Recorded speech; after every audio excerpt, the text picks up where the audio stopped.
জুলাই স্বীকৃতির মাধ্যমে, জুলাই স্বীকৃতি বলতে কি আমি তো বুঝতে পারছি না। আমরা তো এই হ্যাঁ, আমরা তো ইতিমধ্যে আলোচনা হয়েছে, ঐক্যমত হয়েছে, সনদ সই হয়েছে, তো এরপরে আর কি বাকি আছে আমাদের তো জানা নেই। এখন যদি এত আলোচনার পরে, ঐক্যমত হওয়ার পরে, সনদ সই হওয়ার পরে আর যে কিছু থাকতে পারে সেটা তো আমাদের বুঝার, আমরা ঠিক বুঝতে পারছি না ব্যাপারটা কি। আইন শৃঙ্খলা একটা বিষয়, এটা সবসময় সকলেরই কনসার্ন থাকবে, আমাদেরও কনসার্ন আছে। তো সেটা তো আজকে যে এটা তো সরকার, আমরা আশা করছি তাদের আইন শৃঙ্খলা বাহিনী আরও শক্ত অবস্থানে থাকবে, আরও কঠিন অবস্থানে থাকবে, এবং এটার সমাধানে তারা আরও সচেষ্ট থাকবে।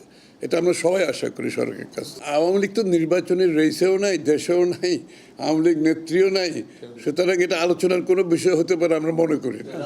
আর এরকম সন্ত্রাসী কর্মকাণ্ড তো যে কেউ, আওয়ামী লীগ কেন, যে কেউ করতে পারে। তো সন্ত্রাসী কর্মকাণ্ড তো এটার থেকে যদি আপনি সুরক্ষা চান, তাহলে আইন শৃঙ্খলা বাহিনীকে তাদের দায়িত্ব পালন করতে হবে সঠিকভাবে। সরকারের দায়িত্ব সরকার পালন করবে। কারা করছে সরকারকে, তাদের তাদের গোয়েন্দা সংস্থা আছে, তাদের আইন শৃঙ্খলা বাহিনী আছে। আমরা আশা করছি সরকার আরও বেশি সচেষ্ট থাকবে, আরও ভালোভাবে এটার মোকাবেলা করতে হবে। তার মাধ্যমেই আমরা নির্বাচনের দিকে যাব। আর এইগুলো নির্বাচনের আগে কেউ সন্ত্রাসী কর্মকাণ্ডের মাধ্যমে নির্বাচনকে বাধাগ্রস্ত করতে পারবে সেটা বিশ্বাস করার কোনো কারণ নেই। বাংলাদেশের মানুষ অনেক সজাগ, তারা নির্বাচনের অপেক্ষায় আছে। তারা আজকে সমস্ত বাংলাদেশের 300 আসনে নির্বাচনী কর্মকাণ্ড পূর্ণ উদ্যমে চলছে, উৎসাহ উদ্যাপনের মধ্যে চলছে, এবং সব রাজনৈতিক দল কিন্তু এখন মাঠে কম বেশি সবাই রাজনৈতিক মাঠে চলে গেছে অলরেডি। নির্বাচনের কর্মকাণ্ডে সবাই লিপ্ত, এবং ভালোভাবে নির্বাচনের কর্মকাণ্ড প্রতিটি এলাকায় কর্মকাণ্ড এখন এগিয়ে যাচ্ছে। কারণ উৎকণ্ঠার কোনো কারণ তো নাই।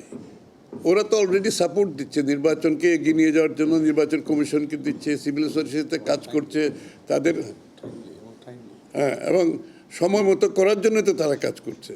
এখানে তারা তো আইন শৃঙ্খলা বাহিনী সম্বন্ধে যেটা আমি বলছি, এই উৎকণ্ঠা তো সবারই থাকে সব সময়, আর নির্বাচন আসলে সবসময় হয়। আর যারা সন্ত্রাসী কর্মকাণ্ড, এটাকে দমন করার জন্য সরকার, আমি মনে করি আইন শৃঙ্খলা বাহিনী তাদের ব্যবস্থা নেবে।